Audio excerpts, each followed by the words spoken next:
కార్యదక్షత, కర్తవ్య నిర్వహణ అనేక సవాళ్లను అధిగమించి ఆంధ్రప్రదేశ్ వ్యాప్తంగా బలమైన డీలర్ నెట్వర్క్ ని ఏర్పరిచి అంతర్జాతీయ ప్రమాణాలకు పోటీగా అధిక నాణ్యత గల ఉత్పత్తులు తయారు చేయడంలో సంస్థను విజయవంతంగా నడిపించారు.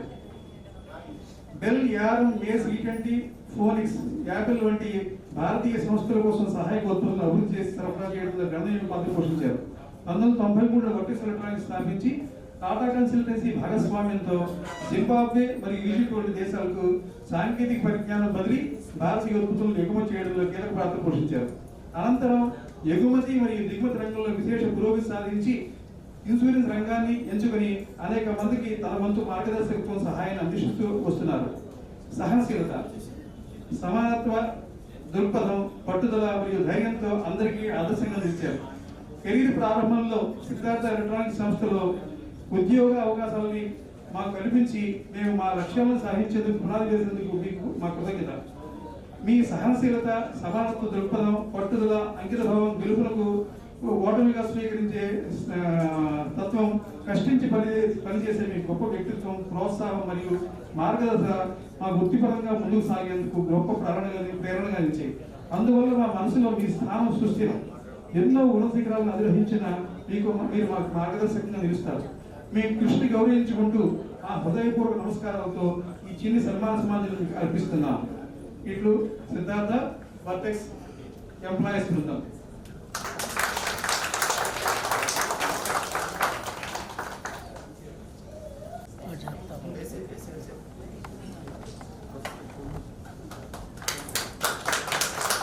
కొంచెం మధ్యలో జరపరా sir? Right right okay right right కొంచెం వెనక జరగరా సార్? Okay sir.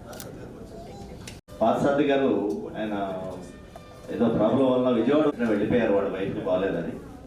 ఆయన కూడా పిలిచాము కానీ ఆయన రాలేదు, మిస్ అయిపోయారు, సారీ. గౌరవనీయులు శ్రీ కురుగంటి పార్థసారథి గారికి అభినందన సన్మాన పత్రిక. కృష్ణా జిల్లా విజయవాడలో శ్రీ కురుగంటి శాంతారామ శాస్త్రి గారు మరియు శ్రీమతి జయలక్ష్మి గారి కుమారుడిగా శ్రీ కురుగంటి పార్థసారథి గారు 1/6/1959 జన్మించారు. 1980 డిప్లొమా ఎలక్ట్రానిక్స్ ఈసీ పూర్తి చేసి ఎలక్ట్రానిక్స్ రంగాన్ని వృత్తిగా స్వీకరించి అచంచలమైన పట్టుదలతో నిరంతరం ఎదిగి ఆత్మస్థైర్యంతో పరిశ్రమ రంగంలో ప్రవేశించారు. మీ విజయయాత్రలో ప్రతి ముందడుగా నిలిచిన మీ సహస్రమధారి సుజాత గారికి మా హృదయపూర్వక అభినందనలు. మీ జీవన ప్రయాణం మాకు ఆదర్శప్రాయం. కర్మణ్యేవాధికారస్తే మా ఫలేషు కదాచన మా కర్మ ఫలహేతు భూ మాతే సంగోస్త్వ కర్మణి. కష్టాన్ని అంకిత భావంగా స్వీకరించే తత్వం, ఎంత ఎదిగినా ఒదిగి ఉండాలన్న గొప్ప వ్యక్తిత్వం ఉన్న మన పార్థసారథి గారికి ఆయన వ్యక్తిత్వం ఆయన సొంతం.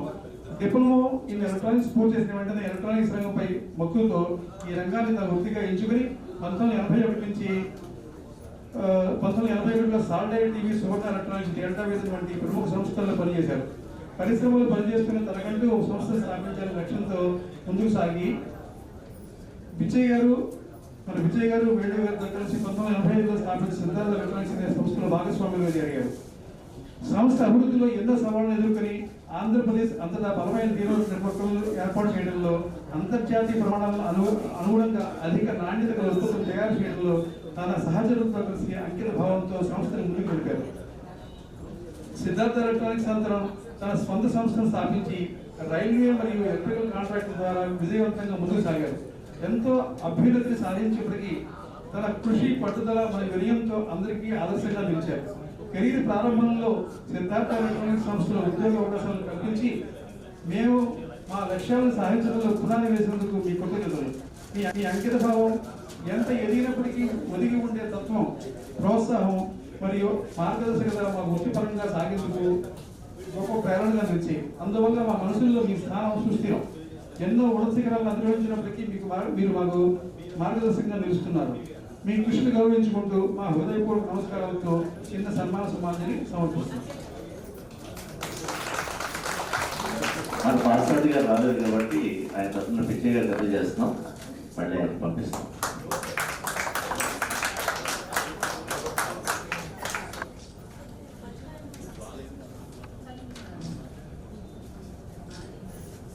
ఆయన గట్టిగా పిలిస్తే అందరికీ ఒకటే. కానీ ఈ రోజు నా గురువు గారికి సన్మానం చేసిన చాలా ఆనందంగా ఉంది. గురువు గారు మనతో మాట్లాడిస్తే బాగుంటుంది అనుకుంటున్నాను.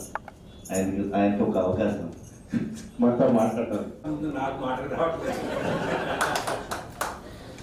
మంత్రి ఉద్యోగం చేశాను కానీ ఇప్పుడు అవన్నీ మర్చిపోయాను. సో మీ అందరినీ కుటుంబాన్ని అంతా చూసిన తర్వాత నాకేం మాటలు రావట్లేదు. ఏదైనా పోయిన నెల 9వ తారీఖు అనుకుంటాను అదే ఫోటో పెట్టారు నాకు. అందరూ కలిశారు అక్కడ మంత్రి. చాలా ఆనందం వేసింది. చెన్నై నేను అనుకోలేను.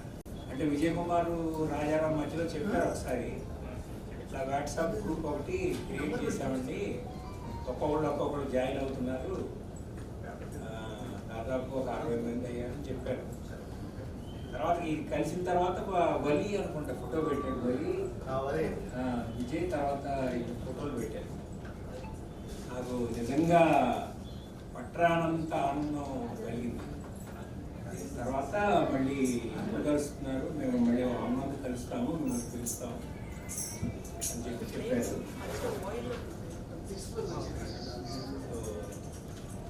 అంతా పిల్లలతో పాటు వచ్చినట్టున్నారు కొంతమంది. విజయ్ కుమార్ అంటే కలుస్తూ ఉంటాడు, మళ్ళీ టచ్లోనే ఉంటాడు.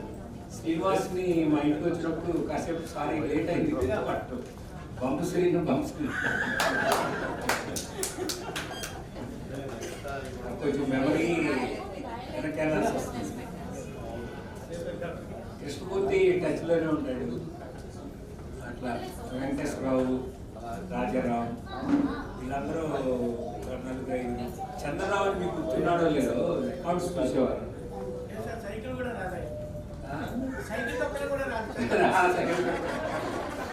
బస్ మీద చాలు. సో వాళ్ళందరూ టచ్లోనే ఉన్నారు. ప్రసాద్ గారని ఇంకొక ఆయన ఉండేవాడు అకౌంట్స్, ఆయన ఇప్పుడు లేరని. పోనారో ఉన్నాడా? పోనారో వంశీ మొన్న 1 సంవత్సరం క్రితం దాకా కలిసివాడు. తర్వాత కొంచెం లేట్. వేణు ఈయన ఒకసారి 2 సార్లు మాట్లాడాను.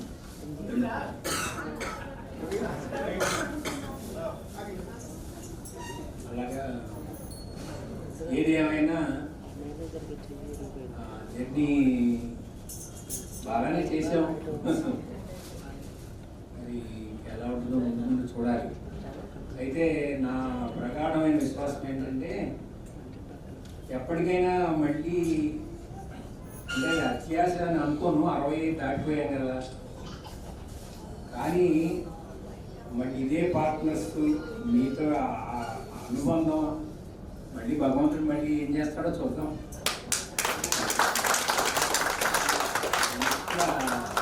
ఫస్ట్ ఏంటంటే మేము ఇద్దరం ఒక ట్రైన్లో కలిసామన్నమాట, ఇంజనీరింగ్ జాయిన్ అయ్యేటప్పుడు.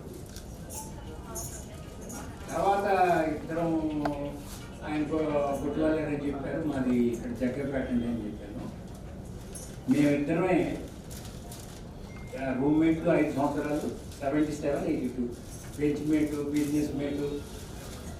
ఆ రకంగా ఎప్పుడు అంటే ఇక్కడ మీ అందరి ముందు ముఖస్థితి ప్రాబ్లం చెప్పడం కాదు, మాట్లాడుకోలేదు పార్ట్నర్షిప్లో ఎప్పుడు.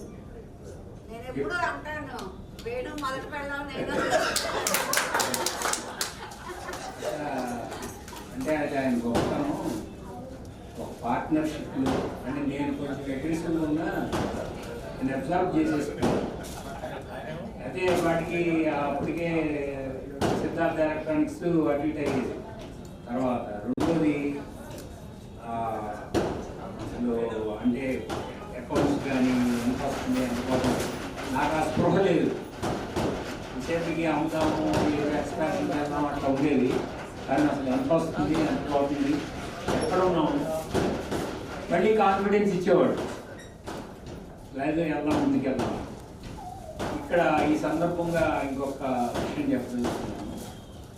మాకు ఇంకొక క్లాస్మేట్ ఉన్నాడు, కుమార్ గారు అని ఒక ఆయన ఉండేవాడు. అంటే ఆయన సిద్ధార్థాలు లేరు. మనకి ఎక్స్పోర్ట్స్ వచ్చినప్పుడు వెట్టెక్స్లో జాయిన్ అయ్యారు. డైరెక్టర్ కింద జాయిన్ అయ్యారు. తర్వాత గ్రామ్ గారు అని మా క్లాస్మేట్ ఒక ఆయన ఉండేవారు. చెల్లుపాటి విజయ్ గారి అక్కయ్య గారి అబ్బాయి ఉండేవారు.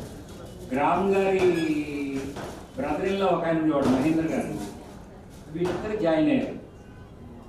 సో కొన్ని ఇష్యూస్ వచ్చినప్పుడు జనరల్గా life and death A decision తీసుకోవాలి, ఏం చేయాలి మనం అన్నప్పుడు వీళ్ళ నలుగురు కూర్చొని ఉన్నప్పుడు అసలు లేదురా మనం అధర్మంగా ఏమి చేయొద్దు,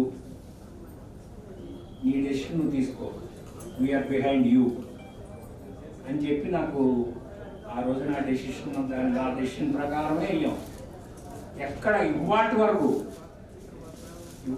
వరకు కూడా కుమార్ గారు కానీ, వేణు గారు కానీ, లేకపోతే మహేంద్ర గారు కానీ ఇప్పుడు కూడా ఇలా జరిగింది, ఇలా అసలు ఒక అనుకుంటాం కానీ మరి భగవంతుడు అట్లా కలిపాడు మమ్మల్ని అందరినీ. కానీ నాకు ఎక్కడో ఒక చోట లాగుతూ ఉంటుంది, అరే వీళ్ళందరూ నా వెనకాల వచ్చారే, దీని వీళ్ళకి ఏమి మనం ఆర్థికంగా బాగా కొంచెం ఒడిదుడుకులు వచ్చినాయి, అయినా సర్దుకున్నాం. కానీ ఏం చేయలేకపోయాము, మనం ఒక సంస్థను నిలబెట్టలేకపోయాము అనే బాధ ఉంది. అది మరి ఏం చేస్తారో భగవంతుడు చూడాలి. అందుకనే నాకు బాగా ఆశ ఎప్పుడు. అయితే ఈ 95లో ఎప్పుడైతే ఈ నిర్ణయం తీసుకున్నామో వెటెక్స్ని ఇంకా కంటిన్యూ చేయడం అయిపోయింది, అప్పటికి కూడా ఆ రోజు కూడా 34 మంది అసెంబ్లర్స్ ఉన్నాము. బిఈఎల్ కూడా బిఈఎల్కి జాబ్ వర్క్ చేస్తున్నాము. సరే ఒక నిర్ణయం తీసుకుని కంటిన్యూ చేయడం కాదు. ఇప్పుడు రమణరావు గారు, మన మిక్ ఎలక్ట్రానిక్స్ రమణరావు గారు, కాదు మీరు మనం ఢిల్లీ పబ్లిక్ స్కూల్ స్టార్ట్ చేస్తున్నాము, మన పబ్లిక్ ఇష్యూకి వెళ్తున్నాము. మిక్ ఎలక్ట్రానిక్స్ రమణరావు గారు, ఎలక్ట్రానిక్స్ రామకృష్ణ గారు, వీళ్ళందరూ మేము సిద్ధార్థ ఇంజనీరింగ్ కాలేజీలో కొలీగ్స్. ఫస్ట్ అసలు నేనే చేయడానికి, తర్వాత వాళ్ళిద్దరు చేయలేదు. ఇక ఆ సందర్భంగా నేను క్లోజ్ చేసేసి మిక్ ఎలక్ట్రానిక్ ఢిల్లీ పబ్లిక్ స్కూల్లో ఒక 6 నెలల సంవత్సరం ఉంది. ఒక బ్లాక్ అయిన తర్వాత ఢిల్లీ పబ్లిక్ స్కూల్ అంటే విజయవాడలో ఉంది ఇప్పుడు.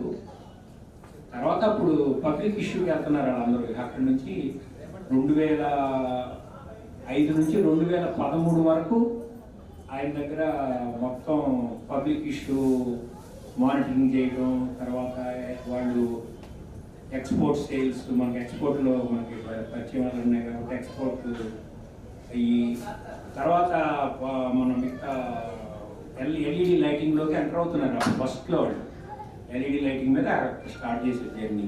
13 తర్వాత ఫార్చునాట్ అని ఒక మార్వాడి కంపెనీ, చాలా ఫేమస్ కంపెనీ అది హైదరాబాద్లో, ఆయన పిలిచి లేదు ఒకసారి మిక్ ఎలక్ట్రానిక్స్ కూడా కొంచెం స్లో డౌన్ అయింది కదా అని చెప్పి అప్పుడు 2013 నుంచి 22 వరకు అక్కడే ఉన్నాను.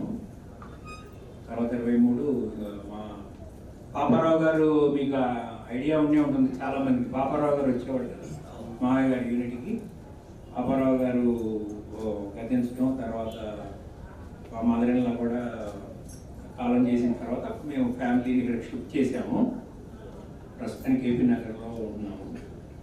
తర్వాత నాకు మన ఈ రావులపాలెంలో ఒక 2 పిల్లలు ఒక సంవత్సరం నుంచి నెల రావటం, సార్ ఇట్లా మేము ఎల్ఈడి లైటింగ్ పెట్టాము, ఒక 26 బ్రాండ్కి దేశం అంతా సప్లై చేస్తున్నాము, మీరు ఎందుకు రాకూడదు అని వాళ్ళు పాపం రిక్వెస్ట్ చేస్తే, సరే అప్పుడు నేను చెప్పే ఒకటే కండిషన్, ఒక 1000 మెంబర్స్కి ఉద్యోగాలు ఇవ్వాలి, 1000 crores టర్న్ ఓవర్ చేయాలి, చేస్తారా, మధ్యలో పారిపోతారా?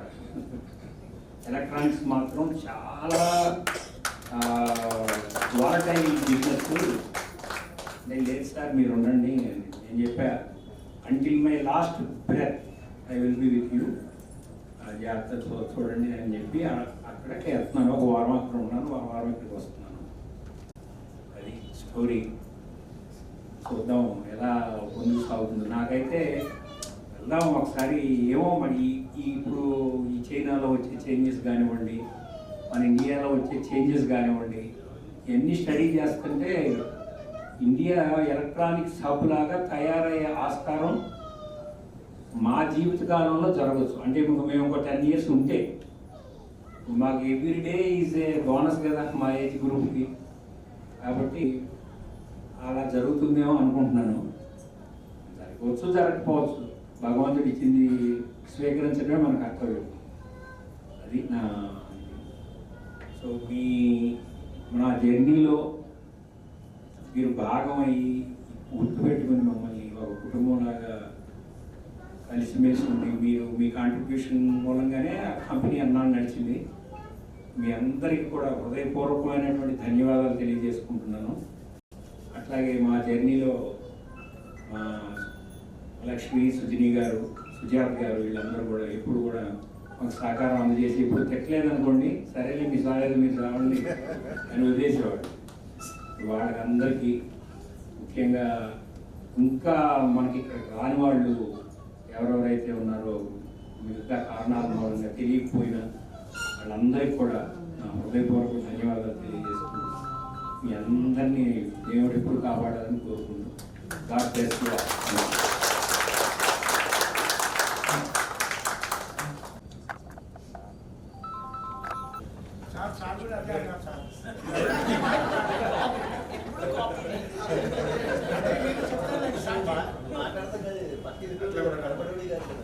విజయగానే చెప్పారు ముందు కలిసారని చెప్పేసి December 15th కలిసారి విజయగారు అడిగారు. నాకేం తెలీదు ఎవరు కలవలేదు అని చెప్పాను. రాజారాం ఫోన్ చేసి ఇట్లా చేస్తున్నామని ఇట్లా కలిసాము అని ఫోటోలు పెట్టాను. ఫోటోలు పెట్టిన తర్వాత చాలా మంది నేను ఫోటోలు అయితే గుర్తుపట్టలేదు. లావణ్యని విశ్వపాలని గుర్తుపెట్టాను. మిగతా వాళ్ళ నిర్మలైతే రాలేదు.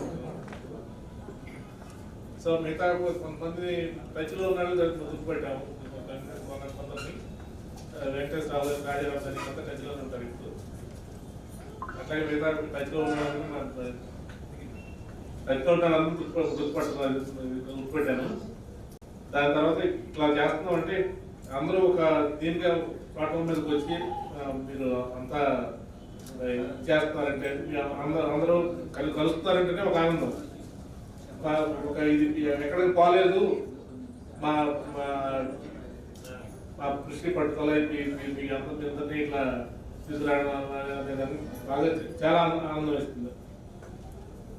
తర్వాత ఇంకోటి ఏంటంటే అందరూ కలవడమే కాకుండా అందరూ ఒకరికొకరు సహకారం చేసుకుంటే చాలా బాగుంటుంది. ఇట్లా మీ జర్నీలో నా సహాయ సహకారాలు ఏమైనా ఉన్నా కూడా తప్పకుండా ఇస్తానని చెప్పేసి ప్రామిస్ చేస్తాను. మీ అందరినీ చాలా సంతోషం మీ అందరినీ ఇట్లా కలవడం. శ్రీనివాస్ అనే కన్నా బంప్ శ్రీనివాస్ అని అందరికి పేరండి. ఎవరైనా బంప్ శ్రీనివాస్ అంటే గుర్తుపట్టేవాడు. నేను ఒక్కడనే ముగ్గురు చేసే పని చేసేవాడిని. చిన్నపిల్లలు చాలా ఎదిగబట్టేవాడు. ఒక టీవీని లిఫ్ట్ చేసి టేబుల్ పెట్టి దాన్ని పంప్ టెస్ట్ చేసి మళ్ళీ తీసుకెళ్ళి అక్కడ పెట్టి రావడం అనేది రోజు కొంత టీవీ నేను మోస్తూనే ఉండేవాడిని. దానికి బంప్ శ్రీనివాస్ అని పేరు పెట్టారు. హ్యాపీ, సంతోషం ఉంది. అంటే గురువు గారిలో ఉన్నప్పుడు కూడా రాష్ట్రంతో చాలా ఆనందం వేసింది. కళ్ళం పేరు కూడా వచ్చినాయి నాకు. ఎందుకంటే మన జర్నీలో ఎప్పుడైనా సరే ఫస్ట్ తల్లిదండ్రి తర్వాత గురువు. ఆ గురువు గారే మన పిచ్చేయగారు. మనం ఎలా నడవాలో తెలియని పరిస్థితిలో మన గురువు గారు మన ముందు నడిపించారు. మన గురువు గారు గురువు గారు, వేణు గారు, పార్సాద్ గారు, వీళ్ళు ముగ్గురు ఫ్రెండ్స్ లానే రాజారాం, నేను, హకీం భాష కూడా ఫ్రెండ్స్ అండి. మేము అప్పటి నుంచి ఇప్పటివరకు అలాగే ఉన్నాం. స్థానాలు కూడా అలాగే ఉన్నారు. కానీ ఈ విషయంలో ఏంటంటే ఇంకో విషయం చెప్పదలుచుకున్నాను. ప్రతి తండ్రి పిల్లలకి తండ్రి చేసే పని పిల్లలకి నేర్పాలి. నేర్పితే అంటే అదే చేయాలని లేదు, ఏదైనా చదవచ్చు.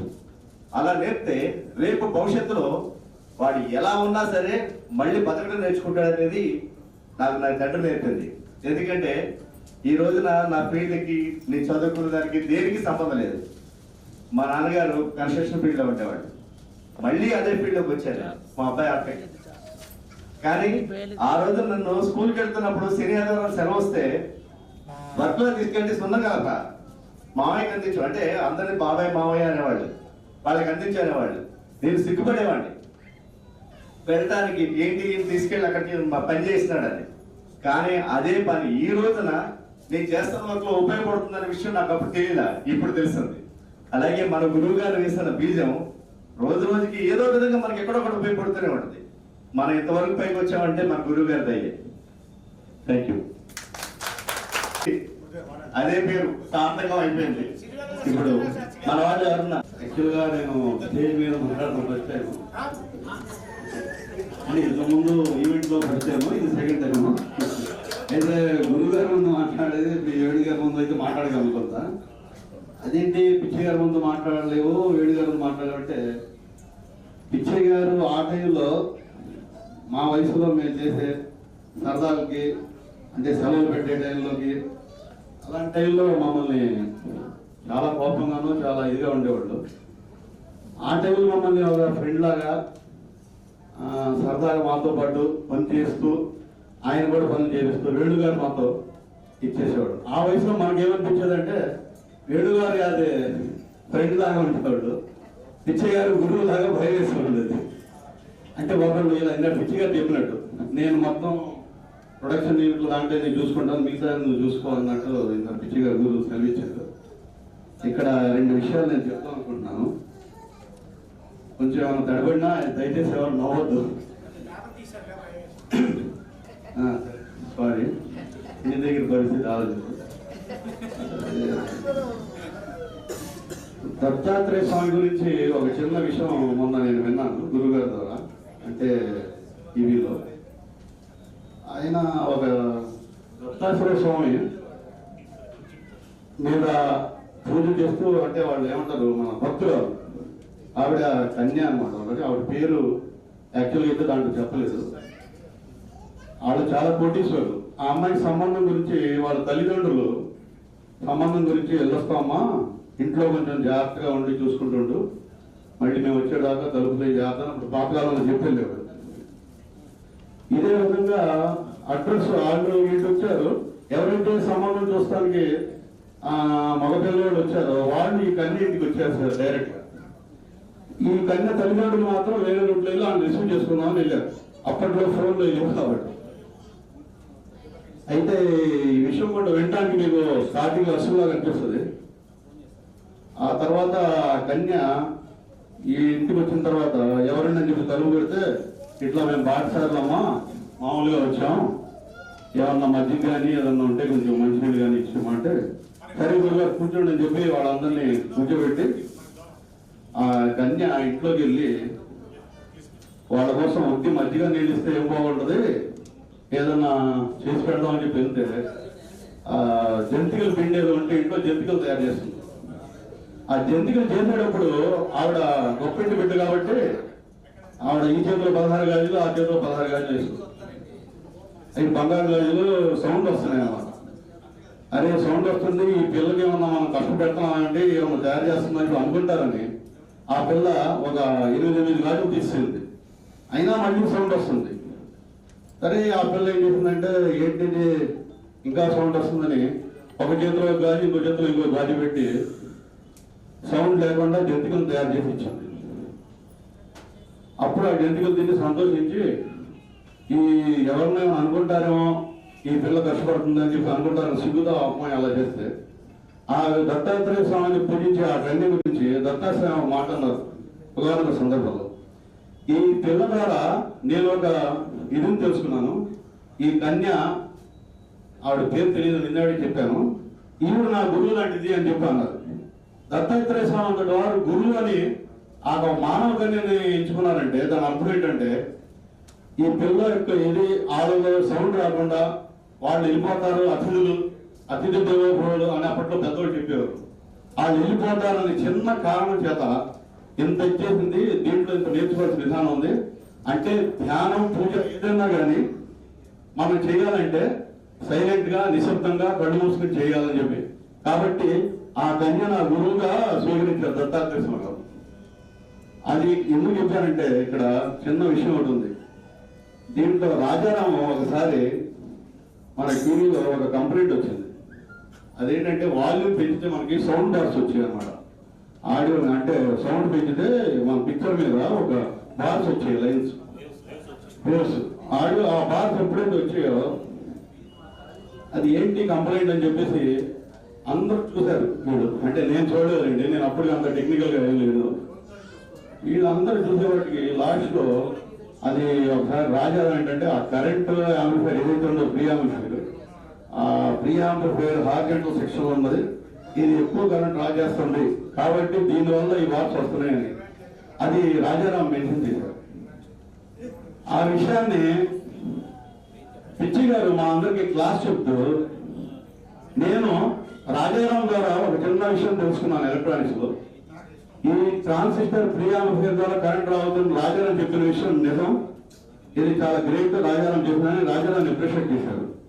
నేను ఆ రోజే గురువు గారికి నిజంగా కన్విన్స్ అయిపోయాను. అందుకు నేను సరస్వతి నమస్కరిస్తున్నాను సార్. ఎందుకంటే ఏ గురువు గారు కూడా ఆ విధంగా దాని విషయంలో అప్పుడు క్లాసులు చెప్తూ ఆ విధంగా చెప్పరు. ఇప్పుడు గురువులు ఎలా ఉంటారో వాళ్ళ గర్వం ఏంటో ఆ సమయంలో నేను ఆయన గర్వం కానీ ఆయన ఇది కానీ నేను చూడలేదు. దానికి చాలా చాలా సంతోషపడి. ఇంకా అదొక విషయం, ఎలక్ట్రీషియన్ అనే ఇంకో సార్ ఇంకో విషయం చెప్పేవాడు. మేము వెరవికి కొంచెం స్టైల్ సరదాలు నవ్వుకుంటూ ఆయన చూస్తుంటే, అరే నువ్వు ఎలక్ట్రానిక్స్ లో నేర్చుకున్నది ఒక బిందు, సముద్రంలో బిందు లాంటి కదా, నువ్వు ఆ బిందుని చూసే మురిసిపడిపోతున్నావు, ఎప్పటికెప్పుడు అప్డేట్ అవుతుంది అని ఆ రోజుల్లోనే చెప్పారు.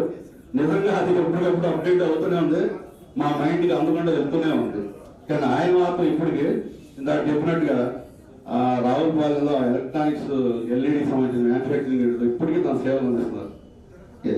రెండో విషయం ఏంటంటే సార్ గారికి ఇటు వేణు గారికి ఆ ఇద్దరు సహకరించిన తీరు, ఆ యూనిట్లో పెట్టినప్పుడు జరిగిన కొన్ని ఇబ్బందుల్లో వాళ్ళు ఎప్పుడు తోడుండే వాళ్ళకి ఇప్పుడు కూడా అదే తోడు ఇంకా నిర్ణయించాలని సార్ మాట చెప్పారు. 65లో కూడా నాకు ఇంకా మనసులో ఎలక్ట్రానిక్ సార్ ఇప్పుడు నేను చెప్తున్నాను, ప్రస్తుతం అయితే నేను 10 తర్వాత కానీ నేను 10 ముందు ఏం చేశానో నేను మీకు చెప్తాను. మార్నింగ్ పూట నేను ఏం చేస్తున్నాను సర్వీసు. కాబట్టి నేను మీరు నిజంగా యూనిట్ స్టార్ట్ చేస్తే మళ్ళీ నా జీవితంలో లాస్ట్ డేస్ కూడా మీ దగ్గర నేను ఉంటానని చెప్పి ప్రమాణం చేస్తున్నాను సార్. నేను అలా నా తోటలో కూడా నేను మార్కొస్తానికి ప్రయత్నం చేస్తాను సార్. Thank you. ఇక్కడ వేణుగారి గురించి చెప్పాలంటే ఇందాక మాటకు చెప్పేశారు. వేణుగారు ఉంటే మాకు అదొక సంతోషం, ఆ పనిలో ఇంకా చేయాలి. వేణుగారు మాట అనేవాడు, మీరు ఏమన్నా చేయండి నాకు అనవసరం, నాకు సాయంత్రం కల్లా సోమవారికి 40 చెట్లు కావాలి, చూడవరం వెంకటేశ్వర పని చేస్తారు. ఇక్కడ జంగారెడ్డి కూడా ఇన్ని చెట్లు కావాలి, మీరు అవి చేసేసి అంటే మేము అనేవాళ్ళం సార్ మీరు వెళ్ళిపోవచ్చాలని. నేను రాజారావు శ్రీనివాస్ ప్లాన్ చేసుకున్నాడు బయటికి ఎక్కడ వెళ్ళిపోవడానికి సీన్. అప్పుడు ఆయన అనేవాళ్ళు మీరు ఏదైనా సామాన్ నాకు అనవసరం, నాకు ఇన్ని టీవీలు కావాలి అంటే మేము ఫటాఫట తొందరగా చేసి ఆ టీవీ రెడీ చేసేసి స్టిక్కర్ అంటించేసి టెస్ట్ అంతా అయిన తర్వాత పెట్టేసి సార్ మా టైం అవుతుంది ఒకరి తర్వాత ఒకడు నువ్వు ఎందుకు వెళ్తున్నావు అంటే సార్ నేను అర్జెంట్ పనుంది ఇంకోళ్ళు అలా వర్క్ కంప్లీట్ చేసి వెళ్ళేవాడు. ఆయన వర్క్ కంప్లీట్ చేయకుండా మాత్రం పంపించేవాడు. ఇది రెండో విషయం. పార్థసారథి గారు అంటే ఎప్పుడు రెండు వైపులో ఉండేవాడు. ఒకసారి పాపం ఉండేవాడు, కొన్ని మేమన్నా ఆడుకుంటున్నా మాట్లాడుకుంటున్నా వెళ్ళి పిచ్చి గారికి చెప్పేవాడు సైలెంట్ గా.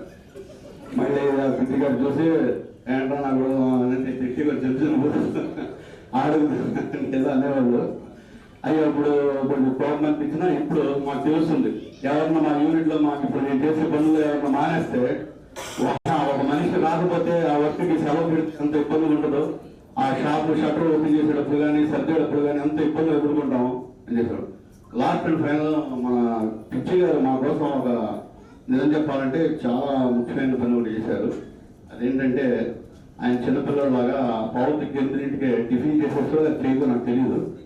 మా కోసం కేవలం నన్ను వాడేసి టీవీలు రెడీ చేసేసుకొని పంపించేద్దామని కాకుండా ఆయన నైట్ పూట క్లాస్కి ప్రిపేర్ అవుతూ రేపు పొద్దున్నకి ఏం చెప్పాలి, నేను ఈ సబ్జెక్ట్ గురించి ముందు సబ్జెక్ట్ నేర్చుకుంటే నా దగ్గర నేర్చుకోకపోయినా బయటికి వెళ్ళైనా సరే ఇలా సబ్జెక్ట్తో ఎక్కడైనా బతికేయగలని సబ్జెక్ట్ వరకు నేర్పించిన వాళ్ళు మాత్రం ఆయన.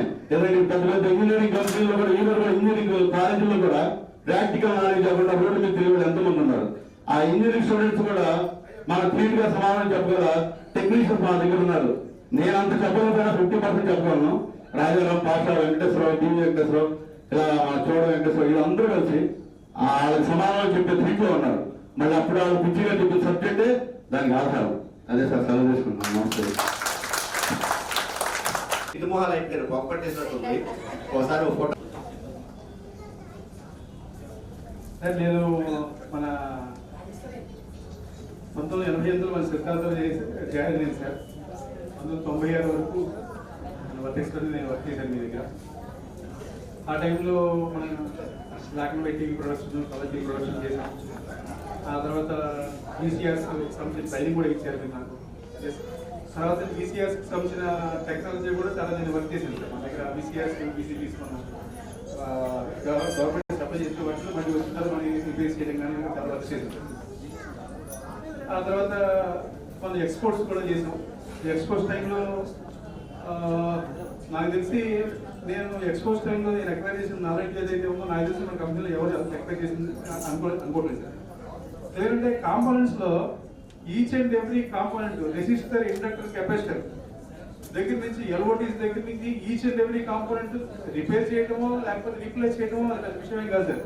ఆ కాంపోనెంట్ ఈ మ్యానుఫ్యాక్చరింగ్ యూనిట్కి వెళ్ళి మేము క్వాలిటీ కంట్రోల్ ఇన్స్పెక్షన్ చేసి మేము తెచ్చుకునేవాళ్ళం మేము కాంపోనెంట్స్. ఆ యాక్టివిటీలో చాలా ఇన్వాల్వ్ అయ్యాను సార్. అది దానివల్ల ఇవాళ కూడా నేను దగ్గర ఇండస్ట్రియల్ ఆటోమేషన్ మీద వాటి మీద ట్రైనింగ్ తీసుకుంటాను. ఎస్ఈఆర్ మీద వాటి కాంపోనెంట్స్ ఇవాళ కూడా ఎక్స్ఎల్ 2/FL, ఎక్స్ఎల్ 1/2/FC ఈ దాని మీద అసలు కాంపోనెంట్స్ మల్టీమీటర్ పెట్టి రెసిస్టర్, ఇండక్టర్, కెపాసిటర్ ఎలా చెక్ చేయాలి కూడా ఇవాళ కూడా ఎవరికి తెలియదు సార్. దాని కారణం ఏంటంటే ఫండమెంటల్స్ మీద డెప్త్ లేకపోవడం. ఈ ఫండమెంటల్స్ కనుక డెప్త్ ఉంటే ఎవరైనా ఏదైనా చేయొచ్చు. ఆ ఫండమెంటల్స్ డెప్త్ ఏదో థియరిటికల్గా నేర్చుకోవడం కాకుండా ఇన్వాల్వ్ అవ్వడం, తర్వాత ఆ ఎవాల్యుయేషన్ దాంట్లో పూర్తిగా ఇన్వాల్వ్ అవ్వడం. అంతేకాకుండా నాకు ఆపర్చునిటీ కూడా ఇచ్చారు సార్. నేను టీవీలో వెంకటేశ్వర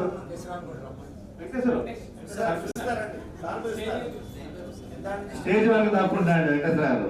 రమ్మని ముందుకు రమ్మంటే రావట్లేదు.